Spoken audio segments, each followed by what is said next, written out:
slowly move forward. So no kill pressure, does get the ultimate out, but doesn't actually even get the flash from Zatai in this situation. That ult, 40% CDR, is on a super short cooldown. He's going to have to walk his way back down, and no dragon picked up. My mistake was actually spawning there as IG at least got to clear up vision in the area, but we'll have a full-on 5v5 for this, you have to think. Rookie pushing down the bottom, that's going to leave Flandre there to try and push it out, and he'll build up a bit more rage. He's ready now, actually, to transform into Meganar. Has good rage management there, and Snake, they're going to get on top of the dragon. First poke did half of Ella's health just coming through from the zap.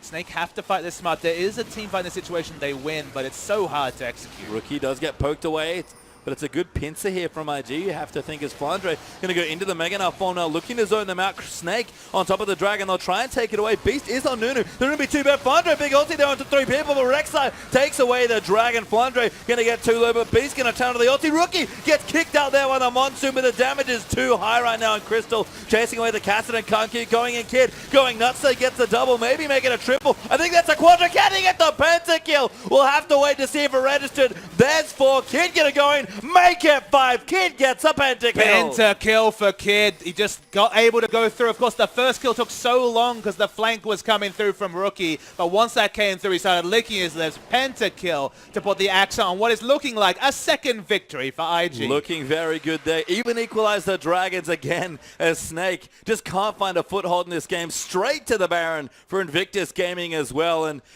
again, what was it? Kind of a back and forth game with IG getting small leads here, and they're building up the gold about 3,000-4,000 gold ahead. All of a sudden catapulted up to about 7k ahead. Gonna be more when the Baron goes down as well, and one last shot might be coming through for IG as Snake have to defend so hard. And after a pentakill, you might be forgiven thinking, okay, this is the Kid hard carry, but it's all about Kakao equalizing what is super tough bottom lane matchup against the Draven Janna. So many visits to bot. Every time Crystal thought, okay, he was just here, I can overextend for damage, finally get that lane control I need. He was punished multiple times, although we're going to see the replay of the pentakill coming through. Kid's actually womboed, but this is not any other dive damage to come through. At this point, the fight's looking okay, but the burst comes through. Flandre takes so much damage with the last whisper completed, and as the fight continues into minigun form, so much better switching between the rocket launcher and minigun. Barker gets taken down. We're wondering, where is that 5th member? Nunu trying to sneakily recall. Zaps enough, and that's pentakill for Kid. I have to say, big credit to Kid there for using his ultimate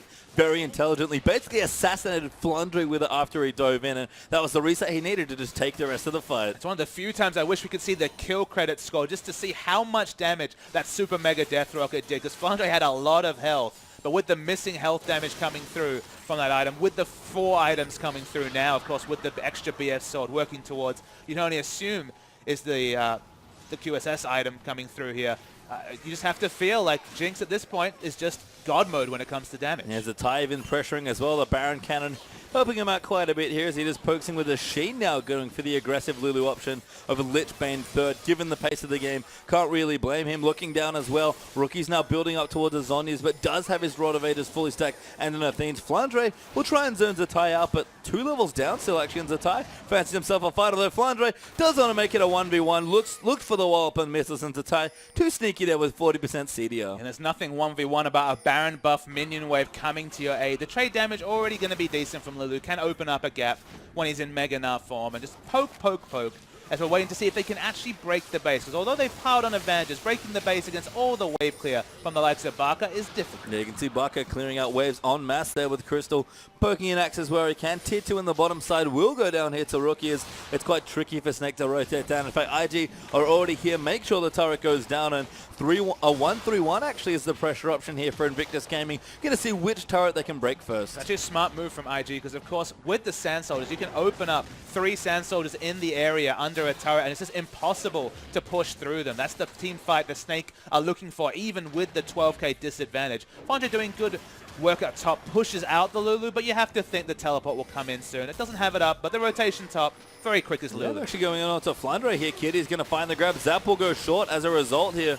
They can't quite get in. Pretty tanky still, even in Mininar form, building in towards a Warmong. Zatai, though, will go back. They actually traded ultimates in the top, but Zatai with his CDR will beat him to the punch as far as cooldowns going. Again, IG playing patiently, but at this point, that's all they're required to do. The Lich Bane completed from Lulu, you might think is just for the single target damage onto the likes of Crystal, but honestly, with the 131 we're talking about, excellent turret pressure now coming through from the Lulu with the AP stacking and now the Lich Bane, expecting her to be chunking out the turret when she finally managed to push it against Flandre. We have to remember, only has ranged wave clear in Mega Gnar form. 10,000 gold down now Snake, and Baron buff has dropped, I believe, so no advantage there for IG, but Dragon coming back, that'll be a third for either team if they can pick it up, and Snake pretty anchored to their base at this point, although a Sun Turret does come down to give them a bit more wiggle room in the mid lane.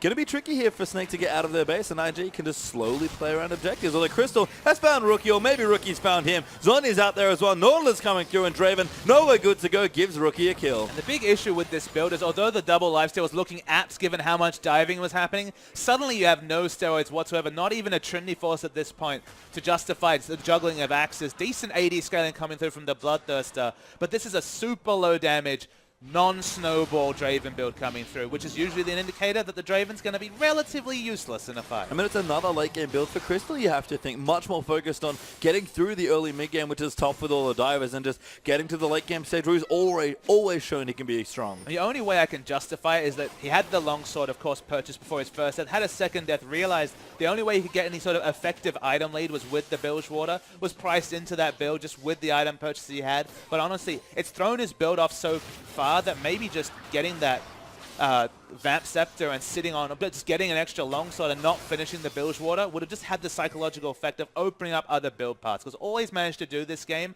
is put himself in a situation where he's not even the late game Draven his team needs.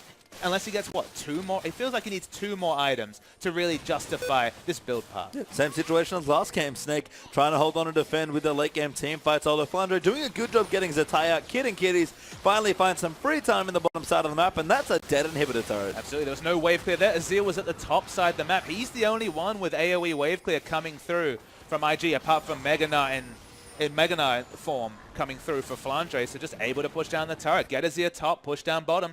Very simple strategy, but well executed by IG. Good stuff here as the Dragon is available, but IG not particularly interested right now. Want to actually take some fights instead. Ella going to get hooked up. That Rocket just gets the kill for Kid. Beast going to look to go down here as well. So Zap doesn't snipe him because Rookie is taking it instead. And IG, 2 free kills, going to take the bottom inhibitor. That super mega death rocket did over half the health of Janna. Okay, Janna not the tankiest of champions, but that's just a deceptive amount of damage. Shows how far Snowballed Kid is. This mid turret's going to come down soon, and you have to think shortly the game for Snake. Yeah, 4 damage items done for Snake. Second inhib's going to fall as well. Rookie going in deep there onto Baka. Wild Growth though from Zatai, and Snake already tapped the mat. Another surrender as IG were all but winning there in the inevitable last push, and Crystal takes a